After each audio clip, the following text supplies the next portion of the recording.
Hello बच्चों, मैं प्रतिभा मिश्रा अपने हिंदी विशेष यूट्यूब चैनल से आप सभी प्यारे बच्चों के लिए कक्षा 7वीं के फूल और कांटे कविता से अवगत कराना चाहती हूँ। तो बच्चों, इस वीडियो का लाभ लेने के लिए आप इस वीडियो को अंत तक ज़रूर देखें।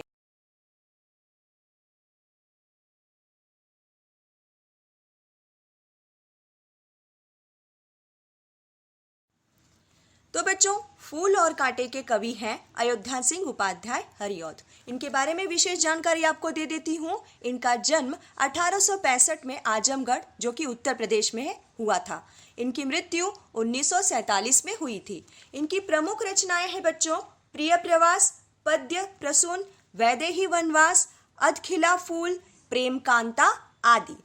इनका परिचय देते हुए आपको बता दूं, अयोध्या सिंह उपाध्याय जी का खड़ी बोली हिंदी के प्रारंभिक कवियों में मूर्धन्य स्थान है। आप हिंदी के एक आधार स्तंभ हैं। प्रस्तुत कविता में कवि ने यह स्पष्ट किया है कि मनुष्य विशिष्ट कुल में जन्म लेने से नहीं, बल्कि अपने कर्मों से ही बड़ा और महान बनता है। तो बच्चों, आइए यहाँ पर फूल और कांटे का प्रथम अंश देख लेते हैं। है जन्म लेते जगह में एक ही पौधा उन्हें है पालता, रात में उन पर चमकता चांद भी एक ही सी चांदनी डालता। बच्चों, कवि ने इसमें कहा है कि फूल और कांटे एक ही स्थान पर जन्म लेते हैं, एक ही पौधे पर वे दोनों पलते भी हैं। रात्रि के समय जब आकाश में चांद अपनी शीतल अथवा ठंडी चांदनी फैलाता है, तब फूल और कांटे दोनों को समान रूप से वह चांदनी मिलती है। मेह उन पर है बरसता एक सा, एक सी उन पर हवाएं हैं बही, पर सदा ही यह दिखाता है हमें, ढंग उनके एक से होते नहीं। अपनी दूसरी पंक्ति में कवि ने कहा है, जब बादल पृथ्वी पर जल बरसाते हैं तो दोनों पर समान रूप से बरसाते हैं। जब प्यारी हवा बहती है तब भी दोनों के ऊपर समान रूप से बहती है, परंतु एक जैसी परिस्थितियों में पलकर भी फूल और कांटे का स्वभाव एक जैसा न होकर एकदम भिन्न अथवा अलग होता रहा है। छेद कर कांटा किसी की उंगलियां, फाड़ देता है किसी का वर वसन, प्यार डूबी तितलियों के पर कतर, भौर का है वेद देता श्यामतन।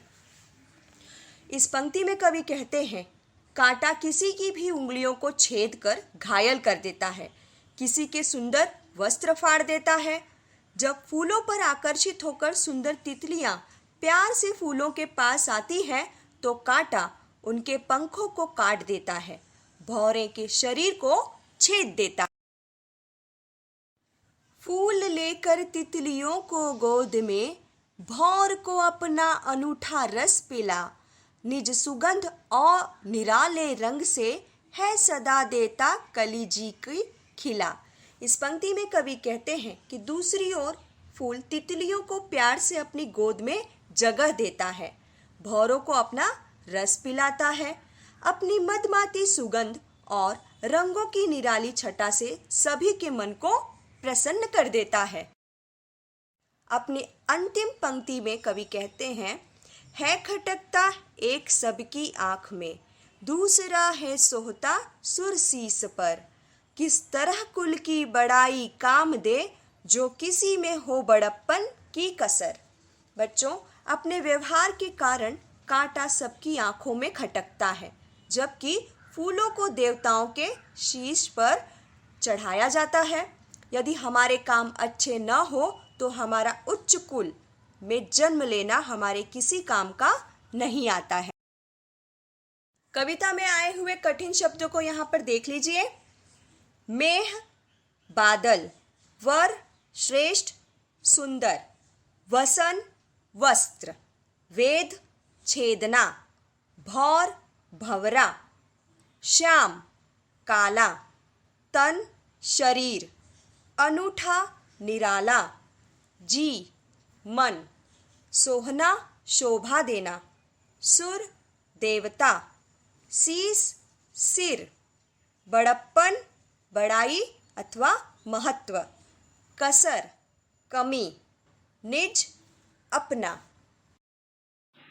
तो बच्चों, यदि मेरी यह छोटी सी कोशिश आप लोगों को पसंद आई हो तो मेरे चैनल को सब्सक्राइब और लाइक ज़रूर कीजिए और अपने ज़रूरतमंद दोस्तों में शेयर कीजिए।